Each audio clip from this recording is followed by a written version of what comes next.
Yeah. Well, this is it. Well, like I said, he wanted to go up to Scotland, so I volunteered to take him up to Scotland. Mm. And the idea is that we'd spend a couple of nights, and the Scottish don't like the British at the best of times, and I can see it not going well. Guys, I'm bringing the party to you. Snakes. Why did it have to be snakes? You big dummy. Oh, great Odin's raven. Say hello to my little friend. I stepped in a ditch last night, man. I almost closed my balls off, man. You take drugs, Danny? Every day. Good. What's the problem? Yeah, David. Giggity, giggity, giggity, giggity. Oh, we know what you fear well without. I'm the doctor.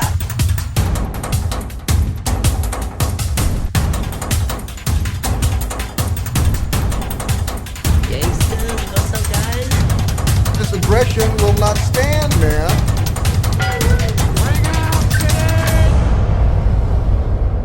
Engage.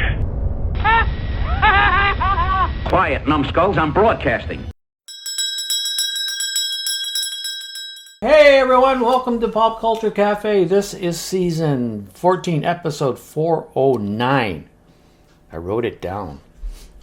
So we're back again with some news and then just general conversation that hopefully that you enjoy.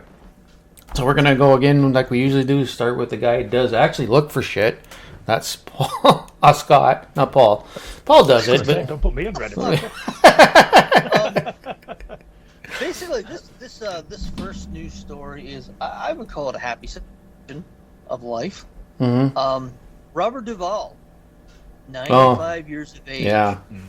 To me, that's like when I heard this, I'm like, you know what? I'm 55. If I get another 40, and he was working right up until he passed. Yeah. But what a fucking body of work! Mm-hmm. Like holy shit. We're actually gonna watch Robert Duvall. I've never seen Lonesome Dove, and I've never seen Tender Mercies, so we're going to pick one of those tonight and watch it. But I was looking at his body of work, and my God, what a actor's actor, eh? Yeah. Going all the way back to was it 19? We did The Godfather, obviously. Mm-hmm. Apocalypse Now. He did some television work too. Yeah, did some television work. I mean, before, like back in the 50s and stuff. Yes, yeah. To Kill a Mockingbird, yeah. That's the one. That's where I was going. It was Boo Radley, To Kill a Mockingbird. I didn't realise that until I was reading one of his obituaries. Yeah. That's. In fact, speaking of TV, getting off the subject of Robert Duvall. Sorry, Robert. Mm-hmm. What's his face? Who also died? Robert Redford. I was watching an episode of The Twilight Zone from the 50s, 60s, or something like that, and a very, very young Robert Redford was in that, and I think it might have been his first TV role. Yeah. And I thought, Jesus Christ. Yeah, he played Death. These guys, they've been around a long time. Yeah. Oh yeah, long time. Yeah. Long time.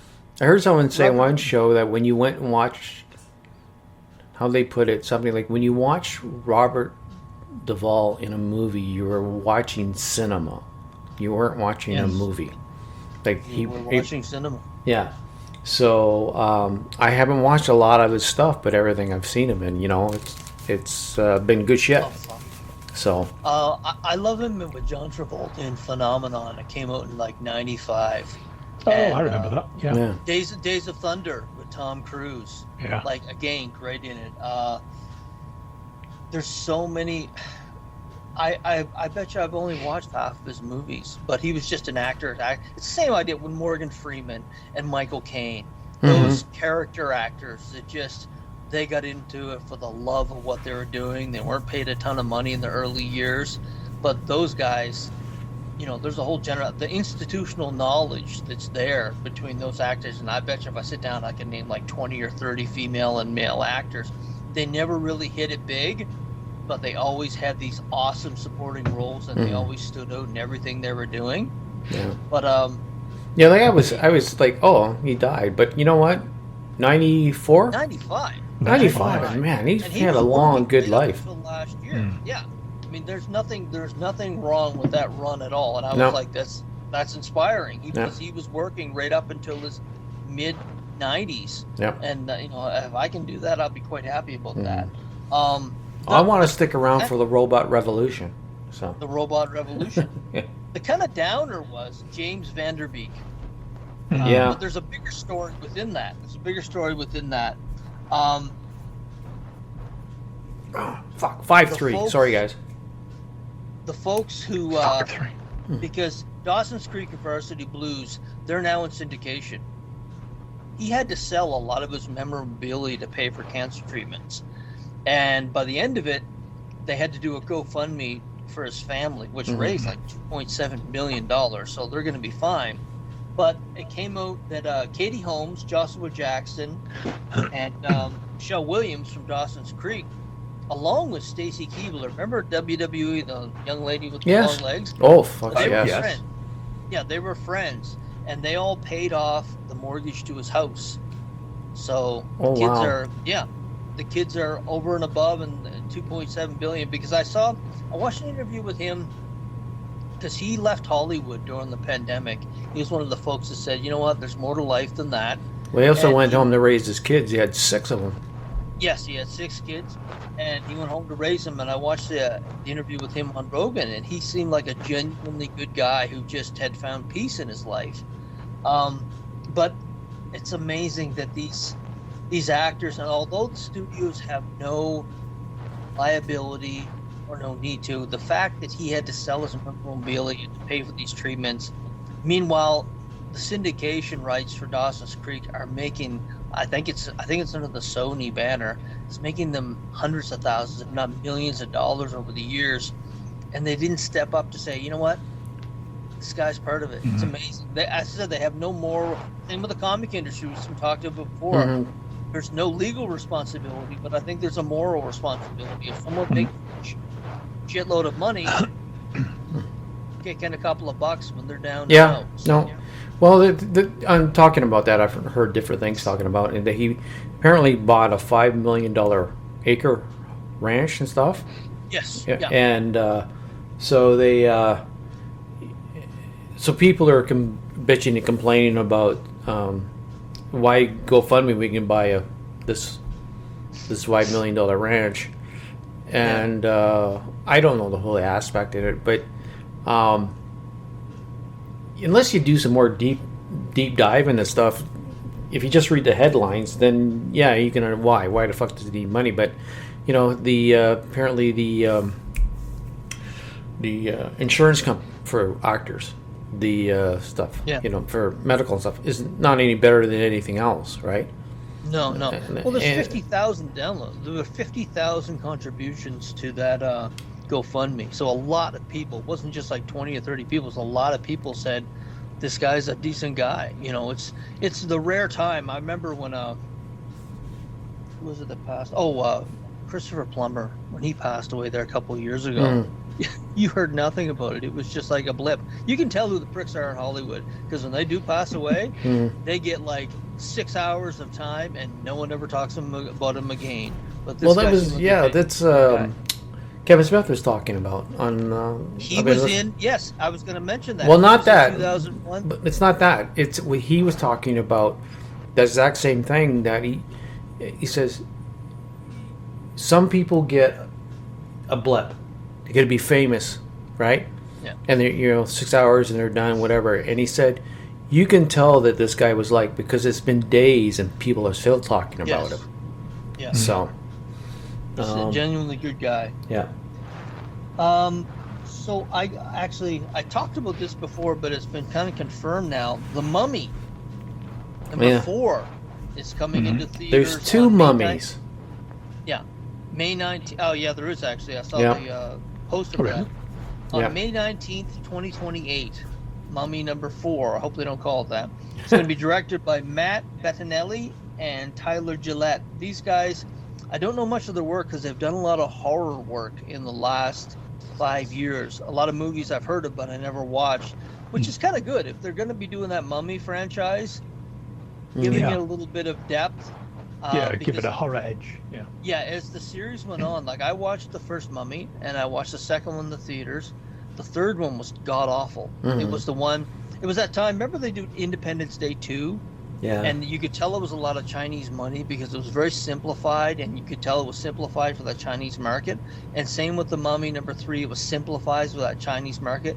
And I remember I turned it off. I watched like an hour of it, and Susan and I turned it off, and I've never seen the end of the film. Yeah. So, yeah, well, there's the Mummy with Brendan Fraser and Rachel Weisz. That's the one you're talking about. Yeah. And then now I just saw a trailer from one called The Mummy, and it's more of a horror story. Yes. That it's about a young girl that was missing for quite a while, and they dig her up in a sarcophagus. Yeah. And she's wrapped up like a mummy. But there's a flip to it because the date on the... You'd have to watch the trailer, but it looks like she's been buried for thousands of years. Yeah. Well, I mean, the Mummy's kind of like one of those things where I think it's like Conan and a few other ones where the rights aren't there and anyone can kind That's of what I mean. Yeah, it's public domain, Yeah. so they can take and do whatever they want with it, I think. Rachel Weisz is coming back. It's going to be her first appearance in the franchise since 2001 because she wasn't in the third one. She saw, she smelled shit when she saw it, and she just said no, thank you. Producer Sean Daniel, he was the producer on every one of the other installments, the 3 previous films. He was also a producer on The Scorpion King, which I'm sure he tells no one about because it was a terrible, terrible film. And the CGI was even worse. I mean, they make fun of that CGI. There was actually a conversation where it was Richard Roper. He's a famous reviewer. He was on Siskel and Ebert after Gene Siskel passed away. He's reviewed 6,000 films. And there was a video, and I'm not sure if you guys saw it or not, maybe it never made it to the social platforms you were on, where it was a Terminator and an alien fighting. Oh, that AI that was just out? AI, yes. And it looked decent. And Richard Roper said, I've seen over 6,000 films. Even at the worst, it looks better than this schlocky. And I was like, and everyone said in unison, you're out of your fucking mind. Due respect, Richard. We know you've reviewed a lot of films, but that AI looks much better than Leprechaun 4.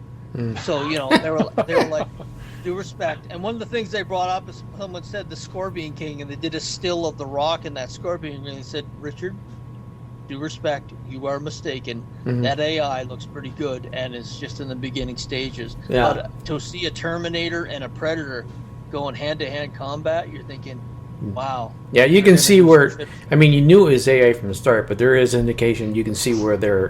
definitely it is AI, just the way it was... Yeah. Certain scenes are done in it, certain editing stuff. But, but you were never going to see a Terminator like... it's one of those things that Hollywood must be pissed at this, because they're going to end up getting stuff that they're planning to do. Like I watched a Doctor Doom and Scarlet Witch. It was like a minute and a half long clip, and I suspect that's probably something that Marvel down the road was like, maybe we could do this. That's the thing that's really going to fuck these studios, is people are going to start making stuff that they had planned on doing in movies and television shows. So I call them really fancy cartoons. Yeah, I'm going to stick with that just so hopefully I can piss people off. I'm going to say, you have no artistic value. You know how to punch stuff into a computer. That's pretty much what it is. It's not even a painter. No. Just to finish up that Mummy story, the franchise has grossed over $1.8 billion. I didn't know it was that much, actually. That's a pretty good chunk of change, especially for that shitty third installment. Brendan Fraser is going to serve as an executive producer on that. I'm glad this guy's getting a chance to get back into Hollywood, because the stories we've heard of how he was cast out of Hollywood, I'm glad that he's getting that second wind. I hope he works out a lot. I mean, I've seen him in The Whale. Yeah. I hope he doesn't bring that kind of energy to The Mummy. Well, The Whale, that was a suit, right? That was a suit. Yeah. But I mean, he's carrying a little bit of weight, though. Well, yeah, he is. He's. I mean, like everybody, you get you depend on certain people. You're putting on weight as the older you get. Yeah. But I really hope he doesn't. It's not an action film. Like he's the anchor, but there's other people doing the really stuff. Like he has a son or something else that is doing that, and he does some physical stuff, but not like he did you know, because he hurt himself doing the Mummy. You know, he hurt him. Yeah. So He did. I hope they bring back Rachel Weisz has been signed on. The gentleman who played the brother nomad in the desert, Obed. He's the guy who was on Star Trek. Yeah. Yes. Yeah. Obed I can't remember his name. I'm probably butchering his name, but you know who I'm speaking Yes. about. I hope he's back, and I hope that the British. He was in Spartacus, and he's a well-known British actor. You know who I'm speaking about. He was the sidekick in that movie. The brother. Well, there's the the guy that got locked in at the very end. He saw all the gold. John and he got Lockley. John Hannah. John Hannah. Yeah, John Hannah. I hope John Hannah comes back to it. Yeah. That's the 4 that I hope to come back, but they need to, if they're smart about it, they'll build into the next generation. So many movies don't do that now. They think we're either going to start fresh or we're going to go with the original cast. It's okay to try and bridge it. You know, transition. Right? A transition. Bridge it, transition, or bridge it, whatever, it's the same word. That you take the old and you just kind of don't ignore them. You slowly bring in the new one so people can adjust. The old fans can adjust to the new instead of just saying, here's the new, fuck you old fans, we're going to do this. Oh, it failed. I wonder why. Oh, okay. Yeah. Just like Ghostbusters. Yeah. Yes. There you go. Exactly. Yeah. That is the cardinal sin.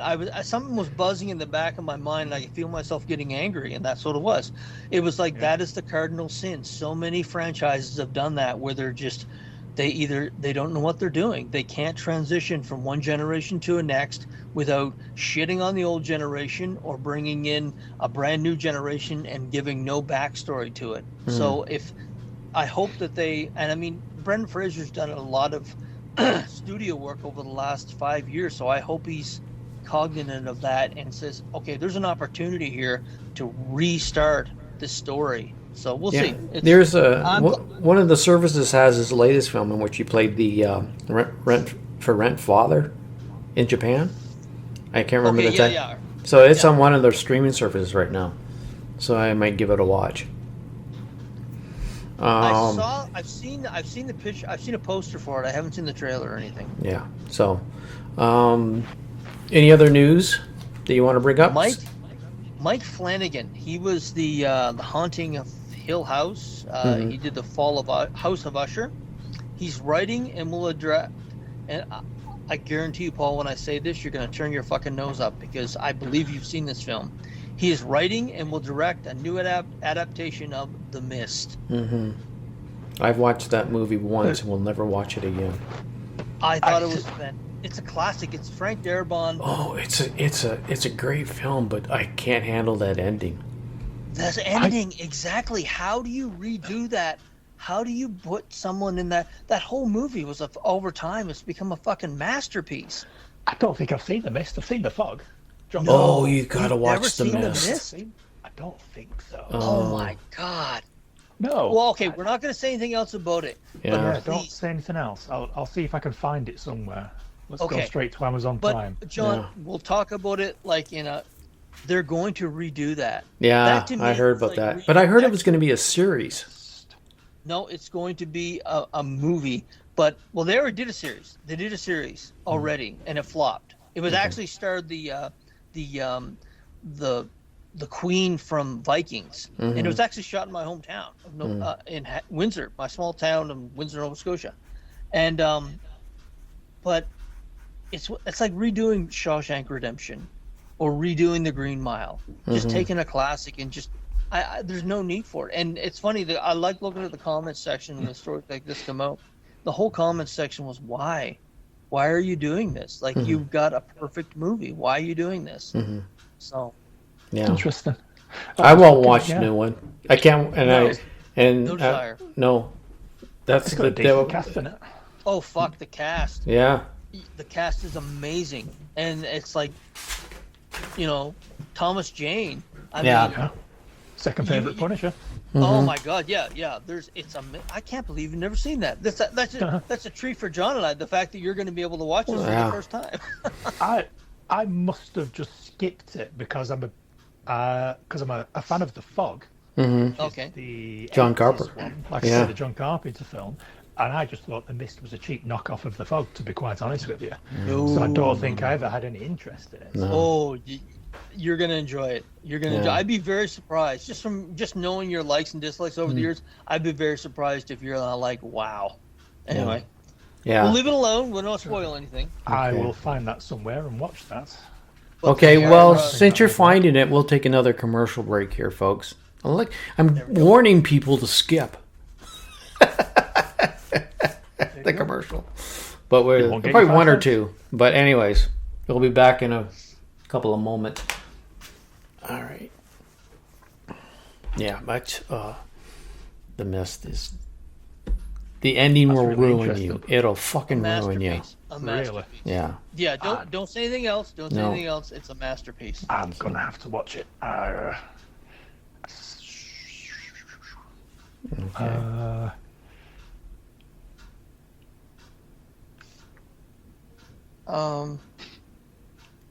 That's good.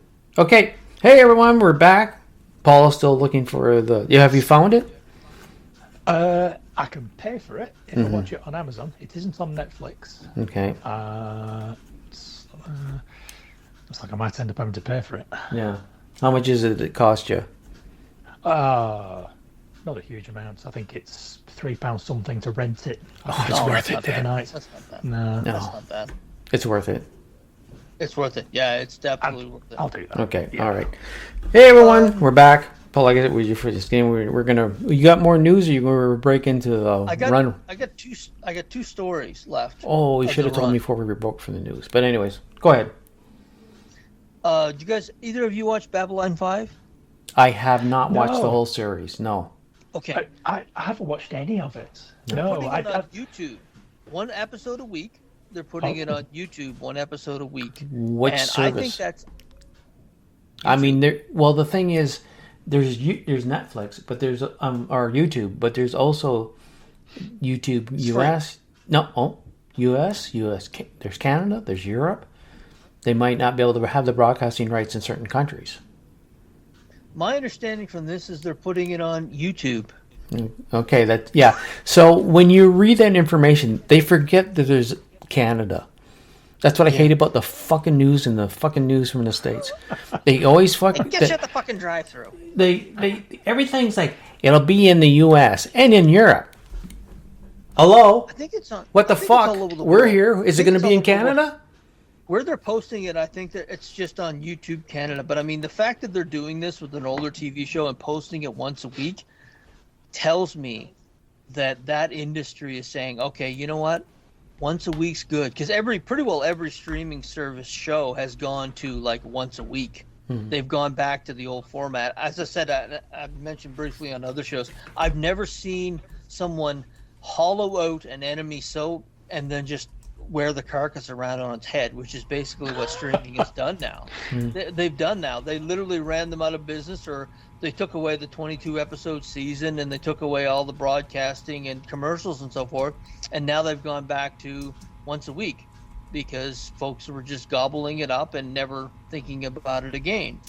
But putting it on there once a week, I think is cool because you can have a chance to watch it, talk about it. And I hope they do it with more shows, to be quite honest, because I think that's the best way to view stuff, where you can watch an episode, you have some water cooler conversation over the next week, and then watch another episode. I think it sticks in the mind more, and I think that's why the last 10 years worth of content, no one really remembers except for the really big shows, because they gobbled it up in about 8 hours, stayed up until like 8 o'clock in the morning so they could tell their friends on social media how awesome they were for, shitting in a diaper for fucking. It's not available in Canada, so that news is fucking mute. I'm deleting it. It just says YouTube. It's important for me. There you go. So not available. This is private, unavailable. Yes, sucks to be you. So, is it worth watching? Like I say, I've never watched it because it's supposed to be a really good series. I was a Deep Space Nine guy when I think they were both on it around the same time. I remember when Battlestar Galactica, the reboot, came out. People compared it favorably to Babylon 5, and that's a pretty good yardstick right there. Yeah. Oh, and I really like the Battlestar Galactica reboots. That's a pretty good yardstick when they're saying that at the time they're saying that this is the best thing since Babylon 5. So shit. Yeah. So it is on YouTube in the US and UK. Us Canadians don't get it, but you know what? I'm sure you already have it on fucking steal it. I'll fucking steal it. How's that, internet? Steal it. I got one last story. You guys know who Brendan Gleeson is? Jackie Gleason's son? Yeah, Irish. Yes, he was in Braveheart. Yeah. He has been confirmed to play Silvermane in the new Spider-ManNoir movie that's going to be coming out here in a little while. I don't know much about it. I have the comics. I've never read them, but that's a series on Prime. Yeah, it's going to be on Prime. Yeah, but I didn't know they were even working on it. But when I saw it, I said to myself, I have all those comics. I never read them, and now I'll probably take a read of them. But I think that's a good choice to play Silvermane, just knowing what I do of the character in the comics. But he's a really good actor as well. Oh, fantastic actor! You can tell the geeks. You can tell the comic geeks. They come out of the I guarantee you that Ben Kingsley was a comic geek. That's why he's doing that. I disagree with you so much with that. Or at least he started. I think a lot of kids in the 50s and 60s started with comics and then moved on. And I think that's one of the reasons why you have such dumb kids these days, because they don't have those building blocks. They go straight to their iPad at the age of 5. I think you're just saying that hoping that he was. It makes you feel better. I think a lot of these actors don't. I have to research, and if I find out that Sir Ben Sure, you can rub it in my face. Go right ahead. I don't mind. Rub it right in your face. It's just I'll ask him next time I see him. Yeah, you and you just whip out your big British cocks and have a conversation. Yeah. And that is the news, gentlemen. So, no, I've got one news item. Okay, shoot. Here. Did you hear that Amazon are going to be making a Sex Criminals series?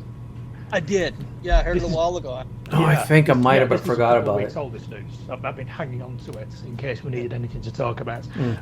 It's based on the Matt Fraction series of comics. Yeah. I love this comic series. I think I think it's a really good idea. That I'm surprised First of all, surprised that they published comics about it, and I'm even more surprised that Amazon are making a series about it. But yeah, this is a story about there's a small number of people out in the world who, when they have sex, time stops for everybody else except them. Yeah. And the premise of this story is that 2 of these people stumble across each other, are surprised to find that they aren't the only person in the world that this happens to, and they do the only sensible thing, which is decide to commit crimes. Yeah. So Chip Zdarsky's in that too, isn't he? Who's that, sorry? Chip Zdarsky? He was part of that series too, wasn't he? You know what? I'm not sure. I only remember Matt comic. Fraction's name. They released, I think it was a free comic book day. They reprinted the first Sex Criminals a year or 2 ago. Did Chip Zdarsky do the art? No, he's a writer. Did he used to be an artist before he started writing? No, not that I know of, but I know he's a writer. Right. But I remember that. Some of it. Right. Yeah, I remember Matt Fraction certainly starting it, but he might have written some parts. Yeah. Well, I mean, I'll watch it. I mean, there's Amazon. Obviously there's Rings of Power, which is their biggest boo-boo. But I mean, they did that Jupiter's Legacy. Oh, yeah. No, that was Netflix. That was Netflix that did. Netflix. Yeah. What did they do? Amazon? They do The Boys. Amazon do The Boys. Yes. Yeah. Yes. And I think possibly because The Boys is coming to an end, they probably want something else that's equally outrageous to stick on television that people will talk about. Yeah. I suspect that's why they're doing it. And awesome. The other thing, I just brought it up. I just noticed on my notes here that the budget for 2025 Amazon spent for that year, the budget in entertainment, $22.4 billion. Wow. Yeah, and that's they expect to go higher too. He's so wealthy. I mean, there comes a point where there's like billionaires that don't have anything to do with their money but ruin franchises. Yeah. Someone said that. They're right. They're right. It's like they just take these things. It's like us taking a comic book and drawing in it. It's like, yeah, okay, I don't care. This is what I want it to look like. And there's, when you have that much money, and you aren't afraid of losing it because you've got so much money. Tax write-offs. You can fuck with people's minds and hearts just by. I mean, that Rings of Power, the season 3 is going to be starting sometime this year, and it's laughable. But that's the fact that this would have never happened even 10 years ago, where a series that was just people are not interested and they're still making it. It's like a tax write-off or a money laundering scheme. I don't even think it's money laundering because he's quite wealthy as it is. But it's bizarre. We've never been at this point in time in cinematic history where people are just spending money to spend money. Yeah. No. So let's just go on to regular shit. I mean, this kind of has been regular shit, but that was the news section that we took a break in the middle of that I shouldn't have took a break in the middle of. Who knows? Maybe I'll fix it later. I don't know. Maybe there's the commercial break now.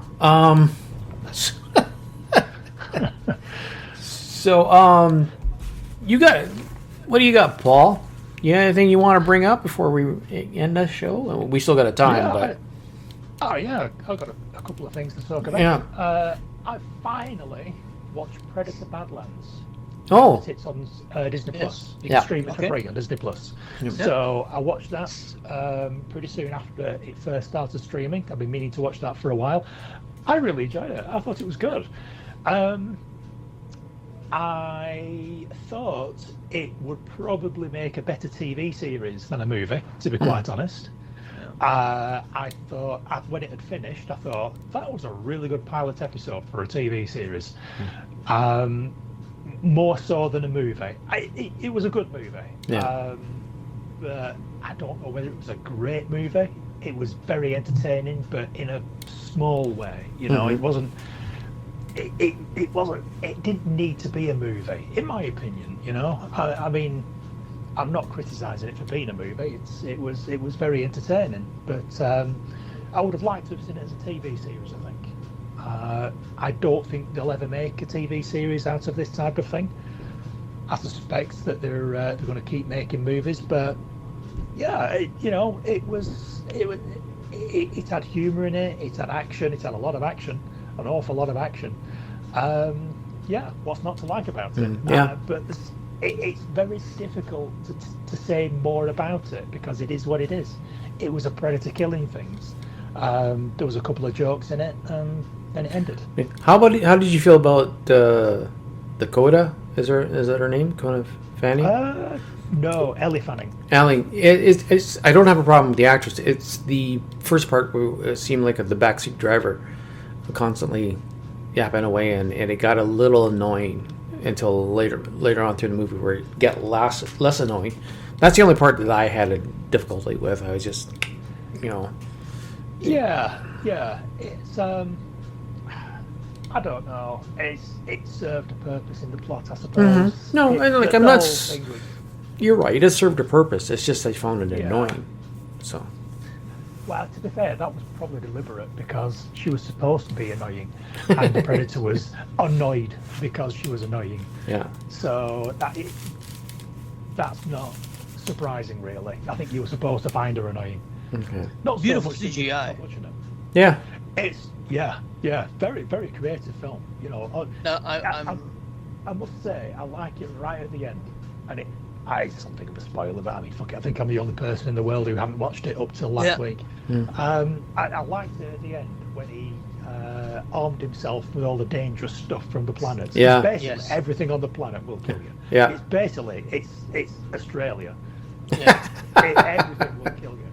Yeah. And the predator normally has that shoulder-mounted cannon. He ended up wrapping that snake around him that spat out acid or something, and it just sort of like hung off his shoulder. And I thought that's pretty cool. Yeah. Basically, he's a predator armed with all this predator shit, but it's homemade. Yeah. It's like we've got a predator at home type of predator. Yeah. DIY. Do it your DEI. Yeah. DIY, do it Yeah. yourself. Yeah. Do it yourself Predator. Yeah. Yeah. You could easily. Yeah, it was like a fantasy Halloween costume Predator. Yeah. How much do you think it cost to make? Sorry, Scott. Cost to make? How much do you think it cost to make? The budget. Under 20? No. Was it about 90 million, something like that? It was about 105. That CGI was flawless, and I think that's the first Disney product they've made where they've used AI. I think AI was used in that. I really do. Oh, really? Because that was for the quality of that CGI, that was a very cheap budget. Yeah. For that. It must have been AI because there was a point quite early on in the film where you stopped thinking of this as a person in makeup, yes, as a person in the costume, because the face was so expressive, the eyes and sort of like the mouth, and it was just kind of weird. Even the world they created, like the CGI was flawless. I never noticed one thing, and usually you'll notice something, whether it's a glitch or the way they move, but it was flawless. And I was sitting there saying to myself, when I saw the budget afterwards, because I saw the budget after I watched the film, and I said, there's no way that they squeezed that quality of CGI into a $105 million budget. It's just not the way it works anymore. Yeah, So, it works. No. Godzilla, -1. Right, you go back, you see the CGI, the money they spent on that. They didn't do a big budget in the movie, but it was fucking fantastic, right? Disney is no Godzilla. They're just not. I know, but I know, but it's just, they have that much. I don't know for a fact, but I'd be very if it came out in a couple of years from now that was one of the first major projects that they used AI on. I'd be like, that doesn't surprise me at least. Yeah. Never know, but it was good though. I enjoyed the film. Yeah. What else, Paul? I have a Punisher update for you. Oh, okay. After our conversation last time. Are these comic books? Comic books. Okay, well, let's switch it, because I have actually 2 books I can talk about for a chance. All right, well, I'll tell you what, let me just finish up. I've got one more thing, really, that I want to... I've got about 5 different things that I can talk about, but there's one more that I want to talk about. Okay. I watched season 1 of Spartacus House of Asher fairly recently. Did anyone watch Spartacus? No. I watched all of the original series. I've watched everything but this new series. Right. It's actually very good. Surprisingly, I thought it was going to be just a piece of shit, to be quite honest. Vikings, like 2019. Yeah, I thought, they're just milking this. But it's on MGM Plus, which I had to subscribe to via Amazon Prime, but it was something like 99 pence for 3 months. And I thought, fuck it, I'll spend 99 pence and watch all 10 episodes of House of Asher. And it's actually pretty good. It's very, very much like the original Spartacus series. So if you enjoyed the Spartacus series, you'll enjoy this, because it's very similar in every way. I'm talking about the violence. The titties. The titties. Yeah. There's definitely titties in it. We talked about Australia. I remember watching that original Spartacus series and seeing all the drop-dead gorgeous women. They mostly all came from Australia, and I gained a newfound respect for Australian women, because there were some beautiful women in that, and many of them showed up on the CW in Vancouver on the DC series. Katrina Law was one of them that stands out in my mind, but I mean, they were just exquisite. Lucy Lawless too. Yeah, I think you'll quite enjoy House of Asher if you get the opportunity to watch it. I think you'll quite enjoy it. It's I must admit, I'm not a fan of the way they talk. Very sort of like clipped way of breaking words and all this sort of thing. I thought, going a bit far. I don't think you need to keep talking like this all the time. It's very distracting. But the sort of the plot, because this Asher is he has his own he's got his what do they call it, where they train the gladiator anyway. It's Coliseum. He's taken over. So we were talking about John Hannah earlier. So basically, he's taken over John Hannah's mansion and his gladiators training. So he's in charge. So he has a station now in Rome, but everybody looks down on him because he's not Roman, and everyone treats him like a piece of shit. And he's trying to sort of like get himself up into the upper echelons of Roman society, and he wants to do that by being having successful gladiators. It's a flimsy plot, but the fact of the matter is that it's these guys. There's some good action sequences, some extremely attractive women in that you see quite a lot of. Like I say, if you like the first Spartacus, I think you'll like this. I think it'll be worth giving it a go. I looked into it to see if there was going to be a season 2. They're waiting to see how successful season 1 is. So if they don't make a season 2, that is your fault for not going to watch it. I remember that first, Andy Whitfield, who sadly passed away from cancer during that I remember watching that series thinking all these people are going to be Hollywood stars. Manu Bennett, Katrina Law, there was so many of them. They were so attractive and they were so good actors, but it's kind of what happened with Vancouver. With Battlestar Galactica, I thought, oh my god, these people are all going to have huge careers. Not really, because they're from outside that Hollywood system. And Hollywood North and Australia, they don't get to that next level because they're not part of that system in California. And I remember thinking that with Spartacus, with the actors and that series, I was thinking to myself, God, none of them really had big careers, and they absolutely should have, some of them. Yeah, a lot of them have careers in their home countries after that, though. Yes, exactly, but they never made that international jump that. When California pushes you out the door, you tend to go global. Glowballs. Glowballs. You said something about Punisher that made my ears prick up. Well, he's going to talk about the comic books. So yeah, we're transitioning to comic book stuff now, aren't we? Yeah. Yeah, because we spoke last time I was on. We spoke about the Punisher series, the Marvel Knights thing, because I read the first issue, wasn't that impressed. And we had a conversation, and I went back and I read issues 2 and 3 because I don't think 4 has come out yet. I still don't like it. I still don't like it. I'm glad you're on here telling the world you're wrong right now, Paul. No, it's fine. It's fine. I'm not a huge. I have not read the amount of Punisher you have, so if you're seeing the same thing over again, it doesn't surprise me. Well, part of the problem with these interim two issues, it's basically just setting up a massive revenge kick for the Punisher, which is kind of all what the Punisher's about, because they've made him do some terrible things. He isn't brainwashed anymore. They've got him off the drug that's been keeping him brainwashed. And now he's basically just going to go back and wreak absolute havoc on everyone that's involved with this cartel.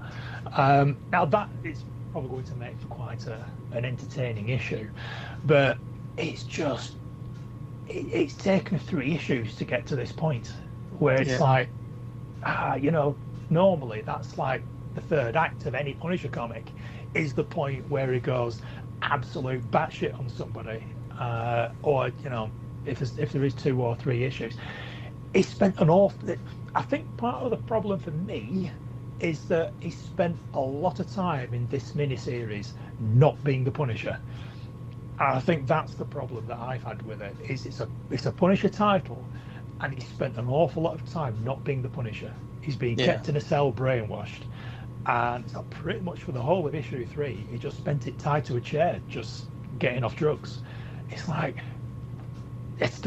I don't give a shit about this. Is I don't give a fuck about this. This isn't what the Punisher's all about. It's like the last time.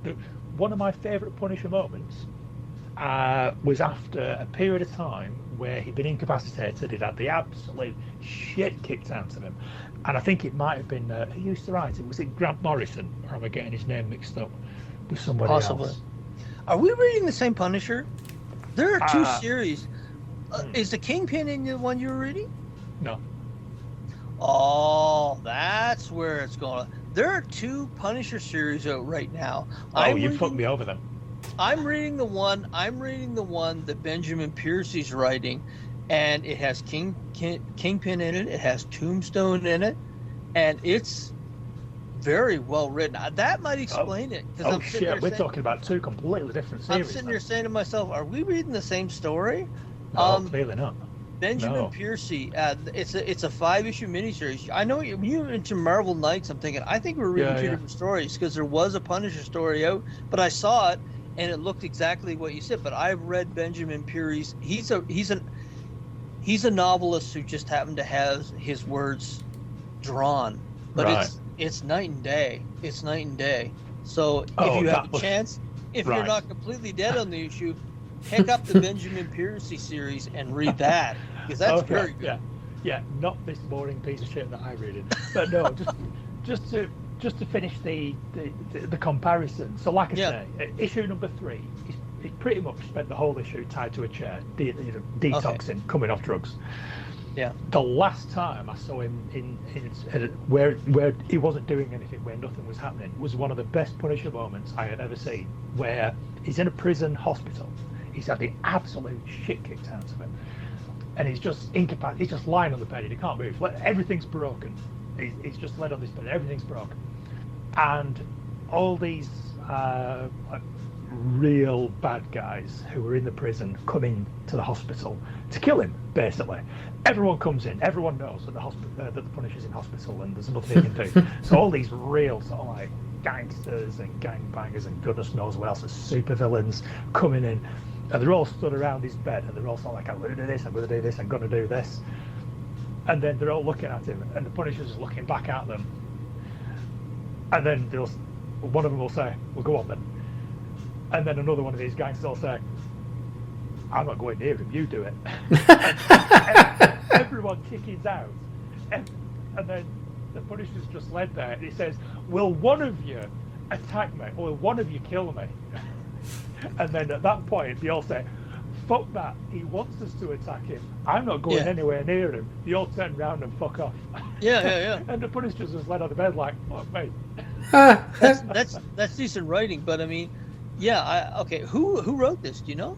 Oh shit, I can't remember. It's a while ago. I really can't remember. I have a feeling it might have been. I keep calling him Grant Morrison. I keep getting Grant Morrison mixed up with someone else. No, I'll have to look into it.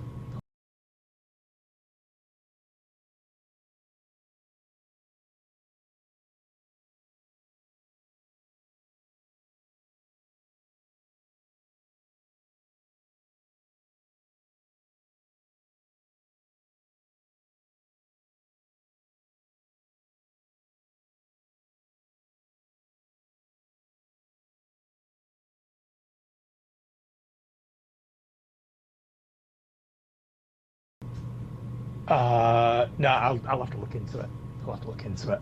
Anyway, if you because the new series, I think it's out to, I've gotten issue 4, and I liked it, and I'm guessing you probably would too, because it's I much probably would different. Too. Not this fucking shit that I'm reading. Oh okay. Goodness. Well, the trade paperback will probably be out in the next, I would say, well, the issue 5's coming out next month, so probably within the next couple of months after that, you can just buy the trade. But it's pretty good. Benjamin Piercy's a great writer. He brings a lot of complexity to the characters, and he gives his supporting characters good storylines too. So, I think you'll enjoy the thing that obviously I didn't talk about very good, or you wouldn't know what I'm talking about. Now, there is another Punisher title that I am reading, that I've started reading. It's by Jimmy Palmiotti, who you'll know. Yeah. That's the one. No, sorry. No, that's a Daredevil one. You're right. My mistake. That's the one. That's Daredevil and Punisher. So very good. So I read the one that I'm not enjoying, and I thought, right, fuck this. I need a palate cleanser. So I started reading Daredevil and Punisher by Jimmy Palmiotti. Yeah. And the first issue, it overlaps with a very famous storyline, Welcome Back, Frank, where he's It goes after the Nucci crime family with Marnucci. And there's a bit of an overlap with that story, which is actually quite a few years old now. But it recreated a very famous scene where the Punisher duct tapes a gun into Daredevil's hand and says, I'm going to kill someone. If you don't want me to kill him, you're going to need to kill me with that gun, and puts Daredevil in a real moral position. Because I've seen that before, but this is from like a slightly different point of view, and I'm enjoying this. I'm actually really enjoying this story because there's a little bit of familiarity. You're getting a little bit more Daredevil, where the other was sort of like from the Punisher's point of view. But this is much better. This is much better. I think that they're up to issue number 3 at the moment, but I've only read the first one so far. It's very good. It's very good. Yeah, right. So, okay. In that case, I'm going to look out for the one that you just told me about, that Benjamin Pearson wrote. Benjamin Pearson is a writer, and actually the art's pretty good in it too. I read the new Iron Man series, Iron Man #1. It's Joshua Williamson and Carmen Carnero. She is, I want to say she's from South America. Fucking brilliant artist. Like one of the best artists I've seen in years. I first saw her work on Jackson Lanza, and she did a 12-issue series about Captain America here about 2 years ago. She's a fucking excellent artist. And so humble too. Like I reached out to her on Twitter. I said she has some of the best art since Steve Epping in the Avengers run back in like the 90s. It's really, really good. But she is in a new series with Joshua Williams, who's writing it. And when I heard this was being launched, I was very wary because the last 3 people that have written Iron Man have basically done the same stories. Tony Stark's very wealthy. Tony Stark loses his company, and he spends the whole series trying to get it back. And it became kind of boring after a while. Chris Cantwell's a great writer. He worked on it from like 2020 to 2023. Great writer, but he kind of did that first. And then Jerry Duggan, I'm not sure if you guys recognize his name at all. I recognize the name, I can't think where I've seen him. Unless he's related to Hacksaw Duggan from WWE, no. It's his brother. But he spent about 2 years on Iron Man, and it was kind of the same thing where he lost everything. The last guy, Spencer Ackerman, I think the guy's name is, he is one of the group of folks, they're activists, and they've started working at Marvel over the last, I would say, 5 to 7 years. Great writers, but they definitely come in there with an ideological turn. And in this last series, it only lasted like 10 issues because even though he could write well, he had Tony Stark doing something that businessmen don't do. It seems so out of character for the character. And of course, he was drawn very gaunt, and again, he was losing everything, and he spent the whole series trying to get it back. So I was very wary to pick up this new series. And Tony Stark's back.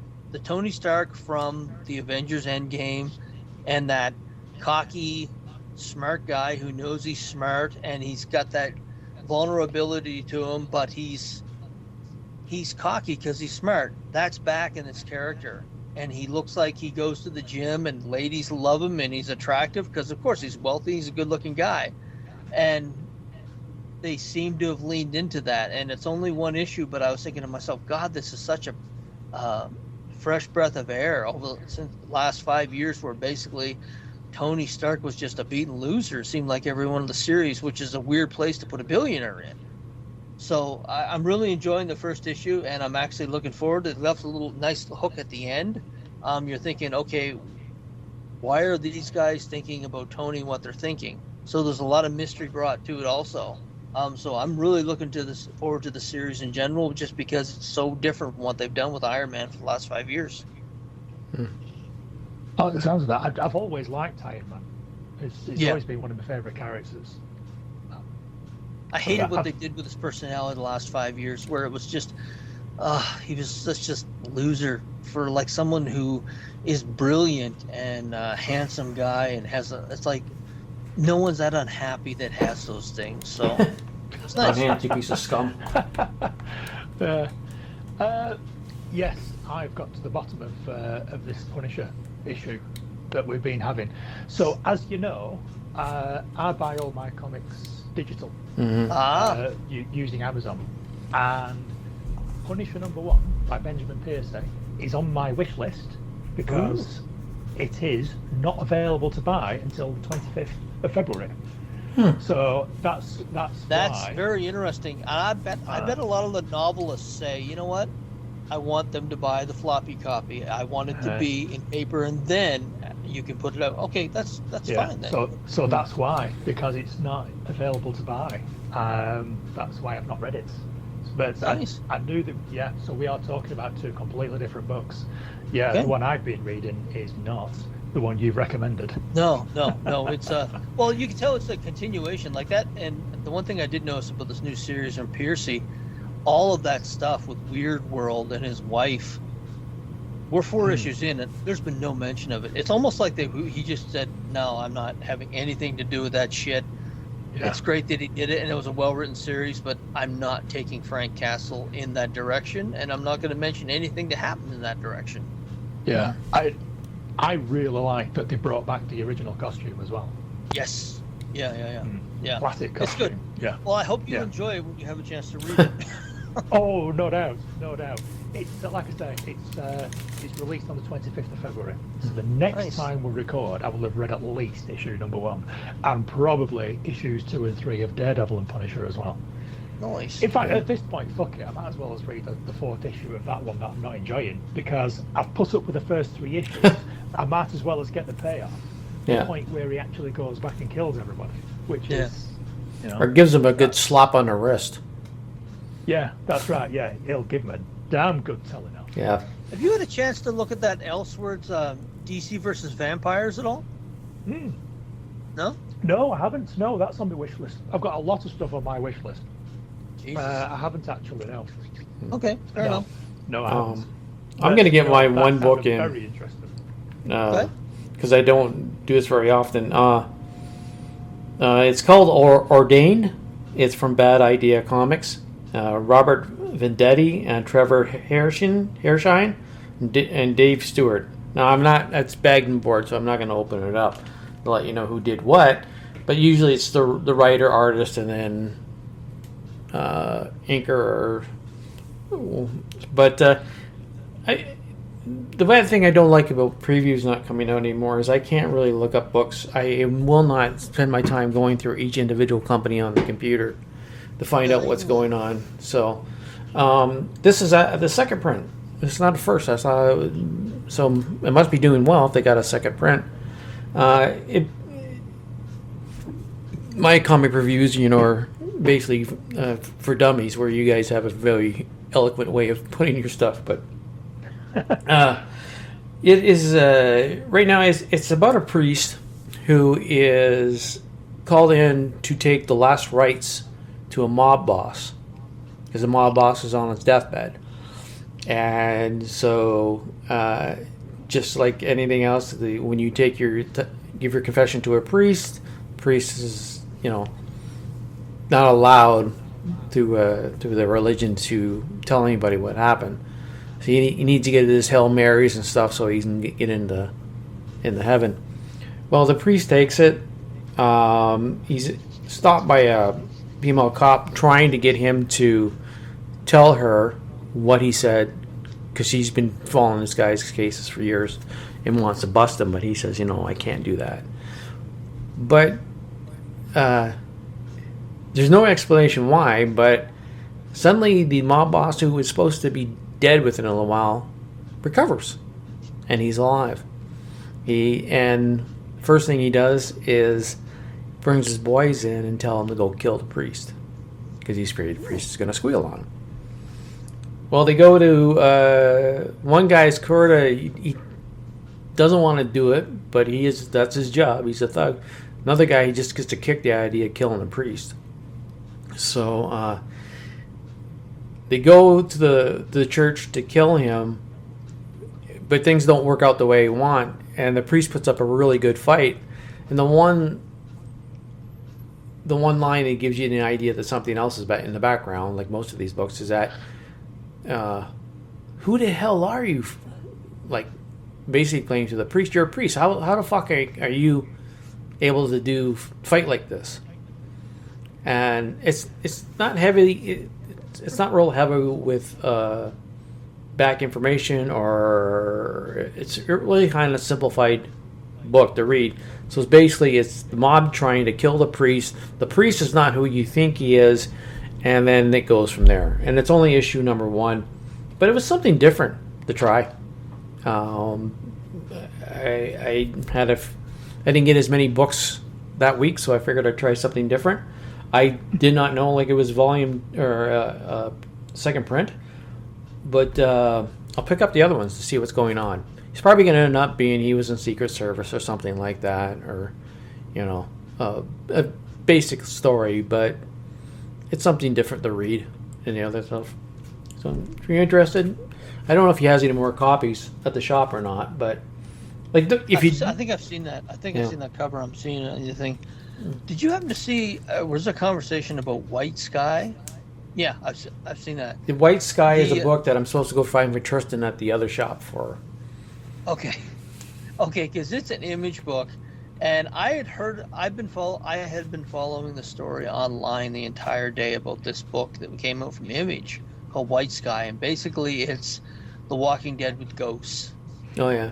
And the story was, and this gentleman during the day was going back and forth with people, and he said, I've been following this for a week. He said, this is nothing but a story being pushed by a few people and a bunch of bots. He said, I've read it. It's an early 90s Image book with a lot of art and not a lot of storyline in it. He said, this is the hype around this is completely manufactured. But by like 7 o'clock that day, there were copies online going for $70 a piece. Yeah. And even Lee said to me, he said, I read it. I don't get it. And when I told him the story, he said that makes perfect sense because this is just and I guess this happens a lot, and you might know a bit about this, John, that they just hype these books and then they make a killing on the sales online, and 2 weeks later the people who you can't give them away. Yeah. You can't give them away, yeah. And it's fascinating because when I got there, I was going to take a look at it. He said, no, we had the copies and they were gone early this morning. And he said, I sold 2 of them. And he said, yeah, I read it before I sold it. And he said, this is just nothing but a hyped book, hyped on the internet for either the folks who wrote it or people to speculate on it. Yeah, so that's what Tristan has texted me. Can you see if you can go to and find this book? I said, okay. Yeah. You're not going to find it because the speculators have just probably... But well, it might be a blessing in disguise for him then. Yeah, I'm sure it was. But he's, no, I mean, it's a blessing in disguise for Tristan that he didn't spend his money on a book that really isn't any good. You know what I mean? Yeah, exactly. But each week there seems to be the new speculator book, and this is the first time that I really followed the story before I got to the store and, talked to Lee, where he said basically, this is just a bullshit. Yeah. But I guess there's been a lot of these over the last 2 to 3 years where they'll hype a book online. It'll sell big for a couple of weeks, and then within like 4 to 5 months, it's just in the dollar bin type somewhere. It's interesting. Yeah. I'm gonna do one more book because I hardly ever do this. You guys do it more than I do, but again, it was another week where I had not a lot of books in my file, so I figured I just picked up. I've always been a fan of the X23. I don't know why. I always pick up her books, but unfortunately, she's a character it seems like everybody likes, but her books never last. They always end up tanking after a few issues, and they go on. So, but I enjoy the character. So I figured I picked up this as it's Generation X23. Maybe you guys can answer this because I don't read the X titles anymore, but because it always seems they're doing something totally different. This one seems like they've gone back to the mutants are being hunted because they're mutants, the original idea of the mutants, and trying to prove that they're, we're not bad people, but because humans don't understand who they are, they're victimized and villainized. So they are, yeah. So that's. I mean, I don't think I'm going to pick up the X titles, but I'm glad they're going back to that. So that's some other weird shit they try and do all the time. Because it represents more what humans are basically in real life. They are not. They're very. Most of them are pieces of shit. So, But it was an interesting book. It was a nice read. It was a little difficult at the time, and it has Gabby in it. Or Scout is her name now. It used to be Honey Badger, but now it's Scout. It's written by Jody Hauser. An artist, Jacopo Camagini, Yibby whatever. They get some good Italian artists working for them now. Yeah. I'm sorry, I'm not good at English. But anyways,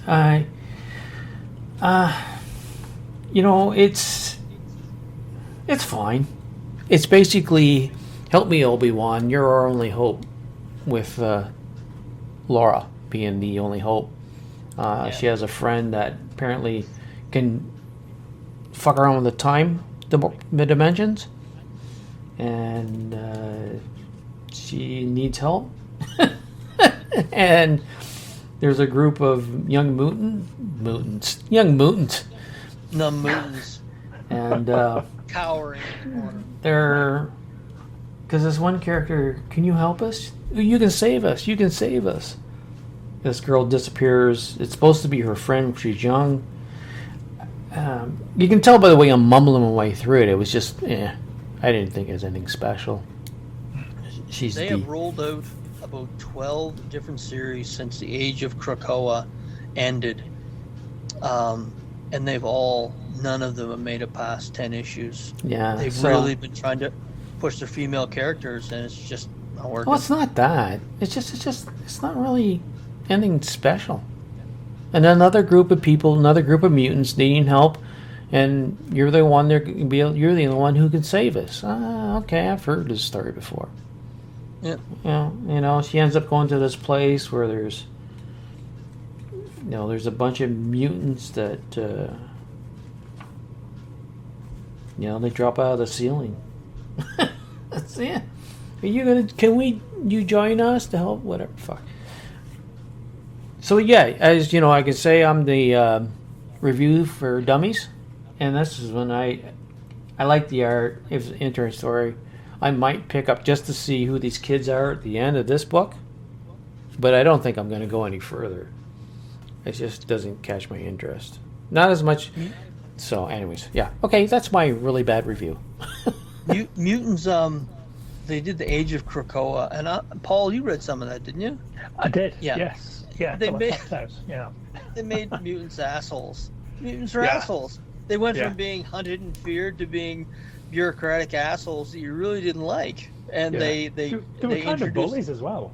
Bullies, pushing people around. You know what it was? Unfortunately, it started to mirror society in some ways, because anytime any group gets any kind of power, you're going to see people within that group that turn into assholes, and some of the people who are writing those books turned into assholes, and they weren't very likable anymore. You used to look at the mutants as underdogs, and then you looked at their enemies as underdogs, and so that plan, my understanding with Hickman, was going to be a 5-year plan, and it made it to 3, and they very much made a turn.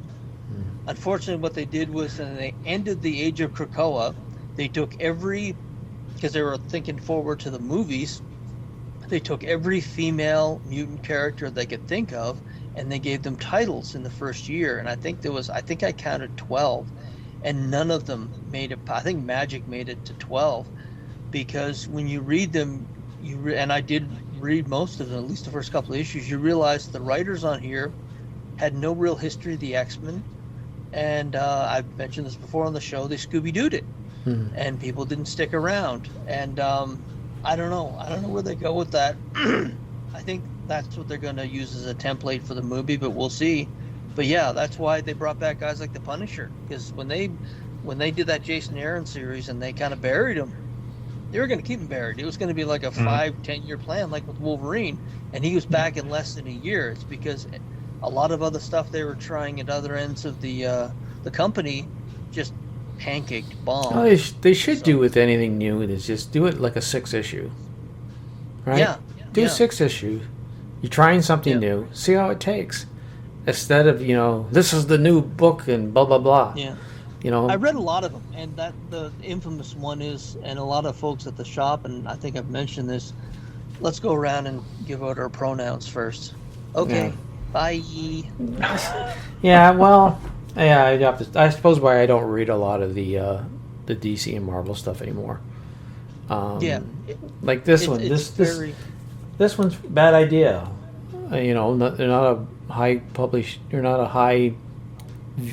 They're not a company that's comes out to mine all the time, right? Yeah, they can take chances. They can take chances. They can do stuff like a stall. This is the stories for the ordained is very simple, and there's no reason for them to suddenly change characters or do something different to try and bring in a generation of comic book readers.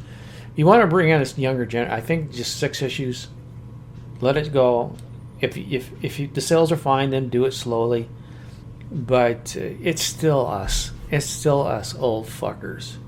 And then the kids that we brought up, that brought reading these books, that we gave books to, that read those stories, those are the ones that keeping it alive. I swear to God that once we all start fucking can't afford to buy these books, there'll be kids coming in and buying them, but it'll newsstand in the drugstore again, right? Marvel and DC have the same problem. They don't pay their creators royalties or any kind of money. I mean, infamously, when they introduced Null and Venom, the third Venom, Donny Cates and Jeff Shaw, I think it was, created it. They had a conversation on Twitter.